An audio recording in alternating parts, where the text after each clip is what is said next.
Course recap. We first explored the tables feature. We love to store data in tables since they auto-expand as new data rows are added.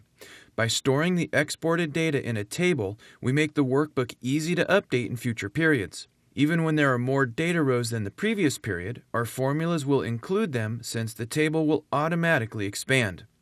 Next, we looked at conditional summing with the SUMIFS function.